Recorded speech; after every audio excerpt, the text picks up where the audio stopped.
welcome back to Wild Villas. Today's episode, we are going to do something simple, but I think something that's foundational, and that's chili. And so it's going to be actually an elk chili. I need to get moving because it's getting late, and this is, as I always do, this is my real meal and my wife's real meal, so I've got to get this going.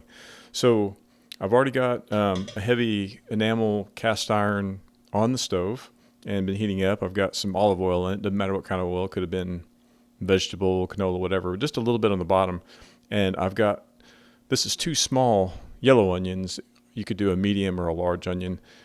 The nice thing about chili is it's kind of like shooting with a shotgun. It's not a precision weapon. And chili, in my mind, is not a precision dish. There is room for experimentation. There is room for inspiration. And so I kind of vary mine along the way. I have a recipe that I'm going to do today, but I have some things that I'll throw in sometimes. But I like to get my kind of sweat the onions.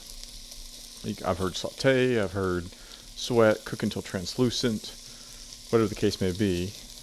But I need to get them cooked down. And then as soon as that's at a satisfactory place, then I'll put in the meat and brown it. And then we can put in all the ingredients. So I find the sound of onions cooking, really anything sizzling in a pan, extremely satisfying. Now, the onions in this chili, they don't have to be all the way done because they're going to cook. But I think it's important that the onions kind of get sweated. You'll see kind of a pro tip. And let me, while these are doing this, let me take an opportunity just to kind of talk a little bit more about the podcast and why you ought to listen. You know, because I know people are probably like, really, cooking? I don't know, that's not something I want to listen to. Well, think about it this way. It's going to be cooking tips, and hopefully along the way, you're going to learn things. And I'm not an expert, but I've learned the hard way, and I want to help other people maybe shortcut that process. And like I said before, I'm really focused on elimination of wild game waste and helping people be better wild game cooks. And if people are better cooks, I think they'll waste less game because it will become natural. It'll become something fun that you want to do to be able to cook a wild game meal. I find it extremely fun. I drive my family crazy because I'm always like, hey, what would you like tomorrow? Hey, what would you like the next day? Because I'm always planning my thawing in advance, because you can't just like grab something out of the freezer and start, with it within the next hour. It generally takes, I can get by with like 8 to 10 hours, but it'd be better if it's 24 hours in advance. So that takes some thought. So I will run through this while this is doing this. So we've got the onions are sauteing. This is about 1.5 pounds of elk. The recipe is really made for anywhere from 1 to 2 pounds, and you can kind of vary the ingredients a little bit by it. Once we get all that browned, you see, for those on the video, I'm holding a bowl with all the spices pre-measured and placed into a bowl.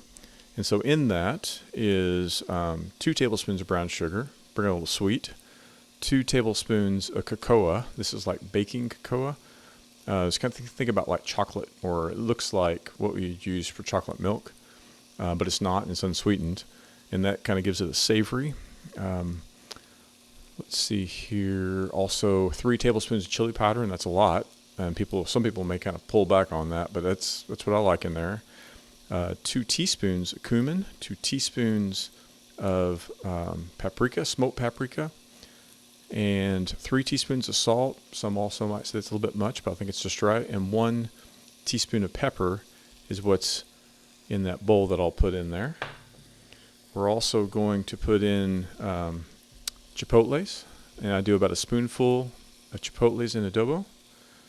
We're going to put in garlic, and I cheat and have pre-minced garlic in a jar, and my recipe calls for 6 teaspoons. If that's too much for you, pull it back to like 3 or 4.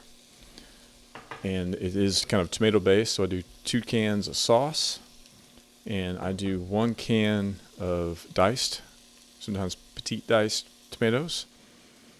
And I like beans in my chili, and for some Texans, those are fighting words, but I'm from Oklahoma. So I understand, and not everybody likes that, so there you go. So that, I think, is everything in there. There's some variation you can do. Sometimes I'll put red and green peppers. Sometimes I'll put jalapenos. Sometimes I'll put canned chilies in there. Sometimes I'll put red pepper flakes. And I'll vary also the amount of, the Chipotle to vary how hot it is as well. So the onions have sweated, and I'm putting in the meat now. And this is, like I said, about 1.5 pounds of elk. Let me ditch this plate. It's about 1.5 pounds of elk that I put into the refrigerator last night to thaw. And it's a big hunk, so it doesn't thaw that fast. So pro tip, and I've said this before, but I'll keep saying it because I think it bears repetition, a good way to expedite the thawing process is to take whatever piece of meat you've got, and you need it to be, like if it's butcher wrapped, get it out of the butcher wrapping where you're down to probably the deli wrap, plastic wrap, or if it's like this burger was in a plastic sleeve, when I stuffed it the first time, put that in a Ziploc that's airtight, watertight, squeeze out all the air, and seal it good. Throw that into some sort of a Tupperware container that you can fill with cold water, and then put that in the refrigerator. And the trick is that water is touching the surface of that meat, and it is conveying, its convection of the heat molecules essentially into the meat faster. I think of it as like it's extracting the cold, but a physicist would argue with me and say, no, it's the heat going in, not the cold coming out. But tomato. And whatever feat of physics that is, you end up with meat that is in a pretty thawed state pretty quickly. Sometimes I do that like the morning of, and you end up pretty good. But the bigger the hunk, the more difficult it is, Once we get it browned, once we get the ingredients all in, dry and wet, we're going to then let it simmer for 30 minutes. And then you're essentially done. So it's pretty straightforward. Chili is a foundational recipe because I can make chili in like 30, 45 minutes, even with the simmer time. There's some tricks there. So if I were not recording this, what I would be doing is, while the onions and meat are browning, I would have then measured out all of my ingredients into a bowl, because there's quite a few, and it takes time, right? So all my dry ingredients, so that when it's ready, I can just take that bowl and just toss it in, all the contents of it.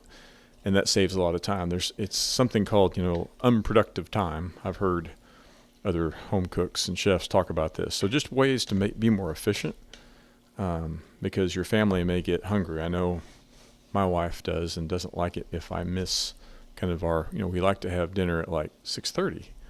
And if I serve dinner at 7:30, that's not cool. And it'd be kind of like a restaurant, right? Nobody likes to wait forever for their food.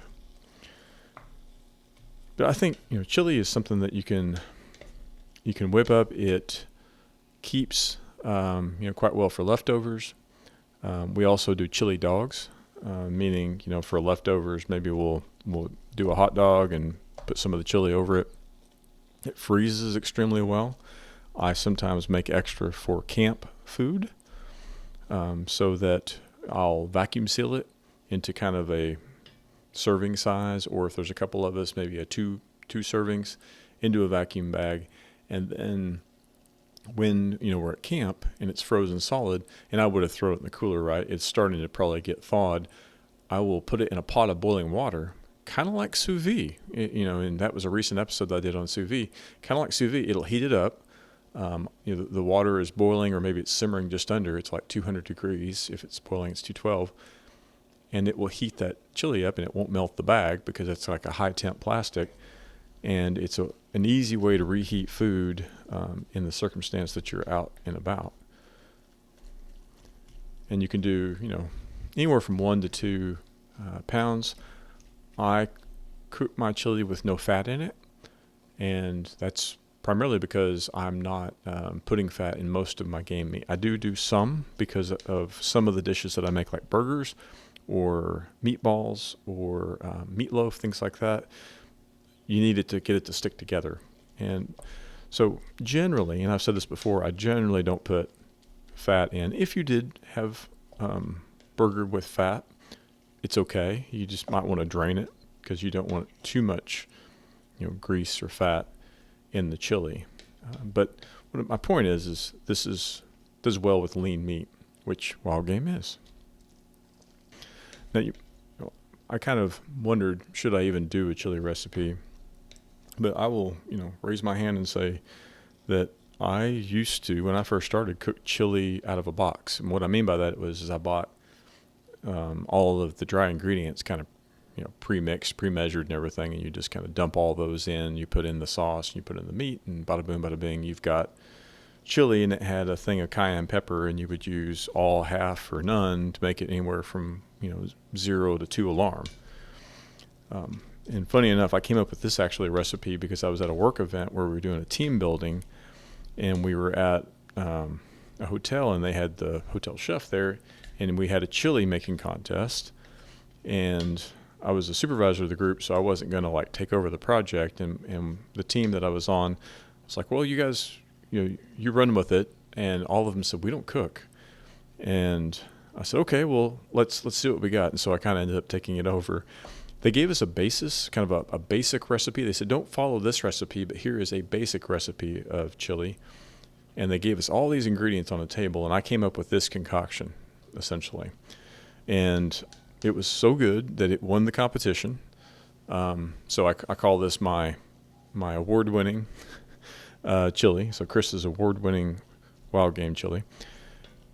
And I think the difference maker is the cocoa. I think gives it really great savoriness. The smoked paprika comes through, as well as the chipotles, because chipotles actually are just smoked jalapenos and the adobo sauce, and you can really taste that in the final product.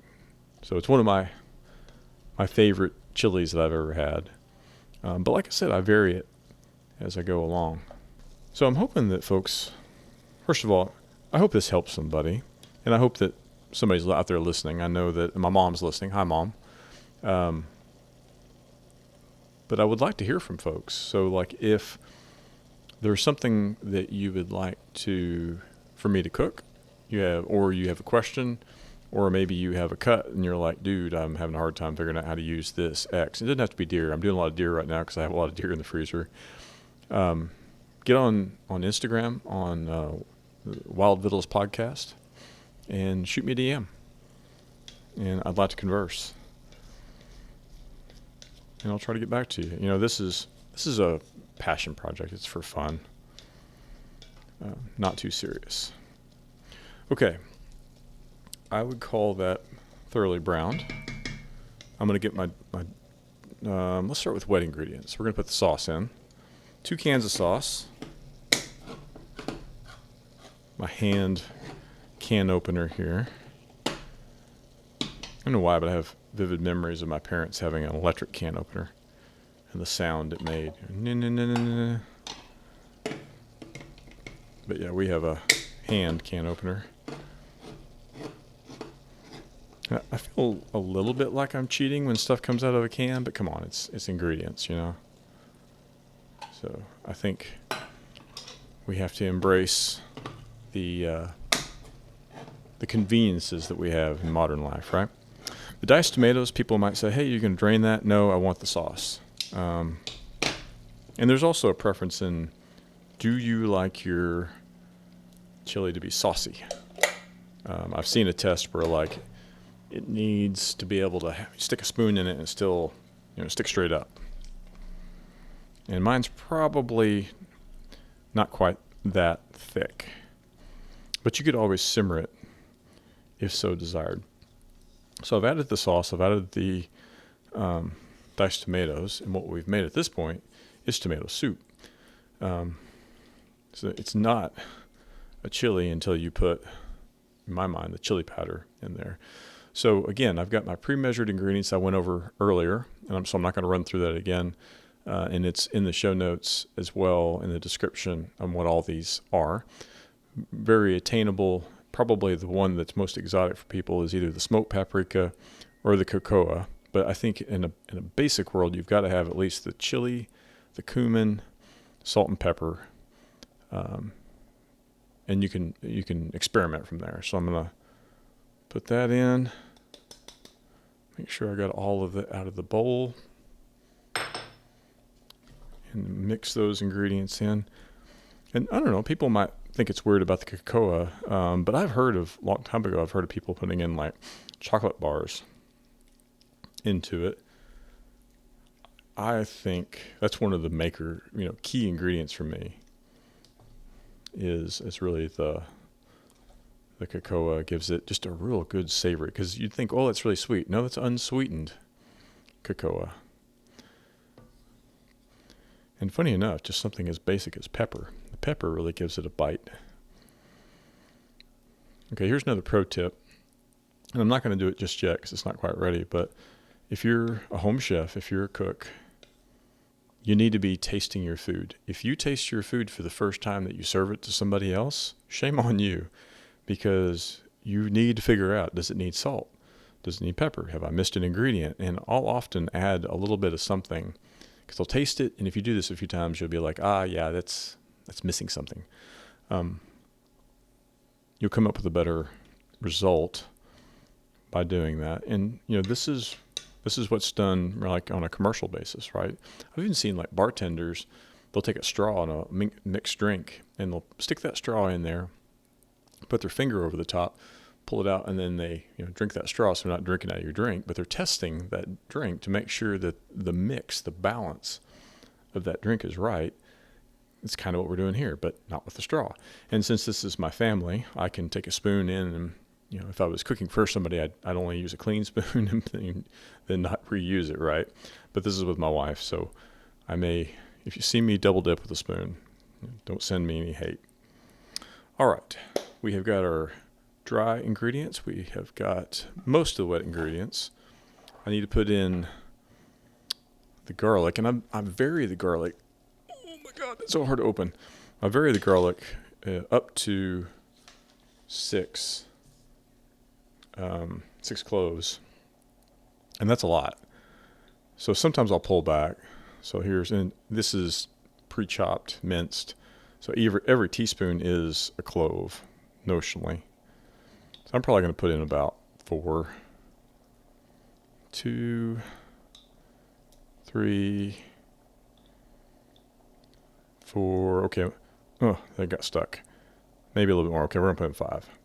Some people are like, oh my gosh, but I hear garlic's good for you. Has medicinal purposes, I think, and it'll keep away vampires. Let's turn that down. I forgot I had it on 7. I generally cook on 6. You may see or hear people say put in the garlic with onions, but you have to be careful about the garlic. Garlic will burn. And if the garlic, it's okay to brown it. It's okay to do it like if you're going to cook it with onions, but put it in last. And when you add in the other liquids, it'll kind of slow down the cooking of it. But if you're just doing onions and then garlic and you burn it, it'll be bitter. And bitter's not cool unless you're making a bitter dish. I don't know who you'd make a bitter dish for. Maybe an enemy. I don't know. This is the Chipotles. And dude, I love these diced Chipotles. It makes me cough every time I smell them. I have to order these actually online.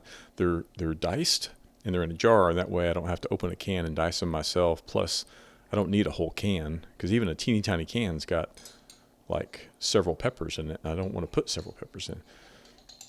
So I normally put 2 or 3 big heaping teaspoons in there, or kitchen spoons. My wife is going to eat this, and so I'm making it a little bit cooler. So I'm going to get 1 heaping spoon and mix that in. And that is just some smoky wonderfulness. I know I have a reaction to it, but I love it. It's so good.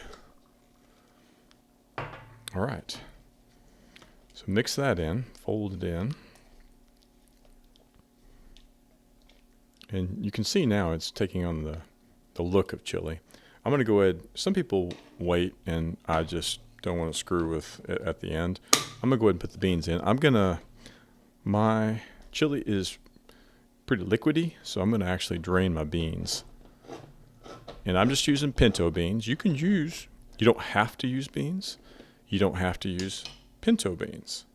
You can do different kinds. I think everybody has their own favorite.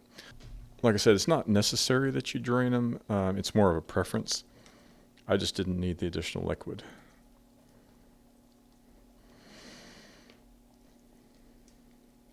I mean, everybody has their own kind of regional spin, right? I think chili came from, maybe, I don't know about the origins, but I know cowboys on chuck wagons used this. And, they had meat because they had cattle. If you had one go down or bad leg or something, they probably had some meat.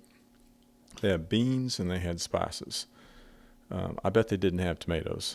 Maybe they had some canned stuff. I don't know. But I bet their chili was pretty basic.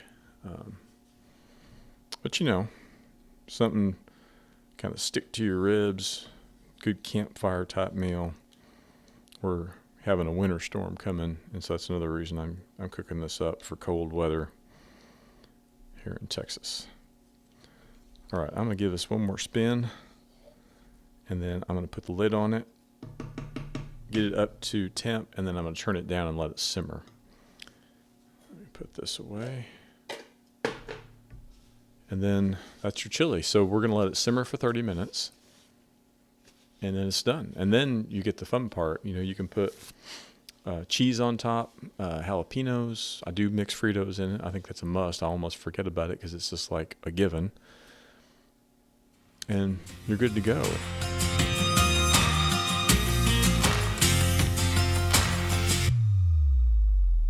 And welcome back. So, as promised, we've let this simmer for about 30 minutes. I generally let it simmer covered. Today, my chili was a little bit more soupy. Doesn't sound good. It has more liquid. It's a little bit less thick, and so I'm simmering it uncovered. But we're in good shape. I think we've had enough elapsed time. I don't know what it is about the simmering, but it kind of brings it together. If you were to eat it as soon as you mix all the ingredients together, it's not the same product if you give it 30 minutes. And if you give it more, even better. And the next day, after you've made this, put it in the fridge and get it back out, it's even better.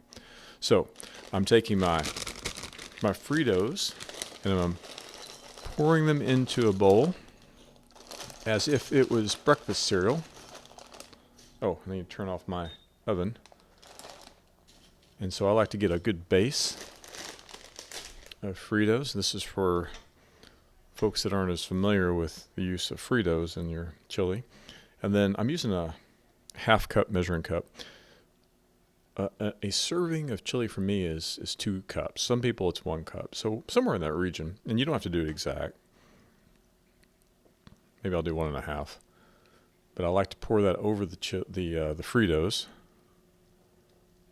I think I'm going to do 1.5. Cool. And then I'm going to put a dusting of more Fritos.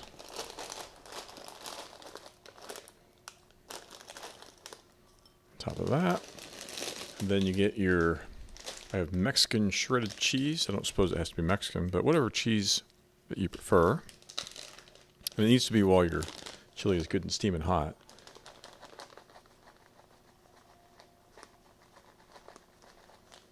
And my measurement for cheese is generally a ridiculous amount. One of my future recipes that I'll do on here is cheese quesadillas, like with deer steak. And the cheese makes it in my mind.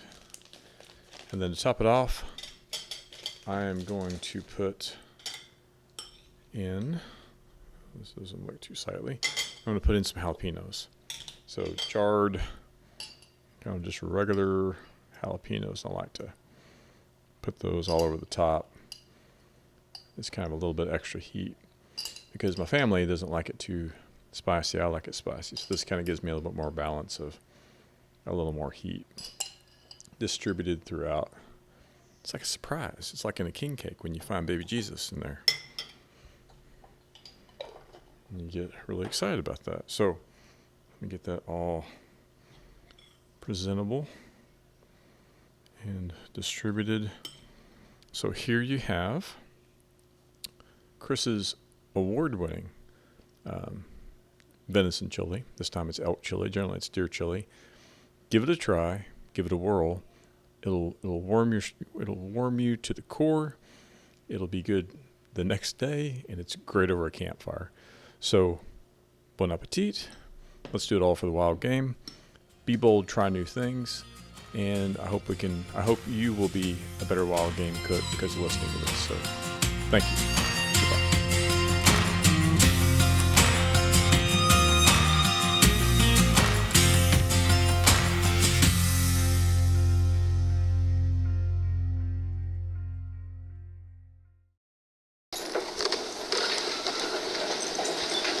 I want you to know it's over. Well, bye.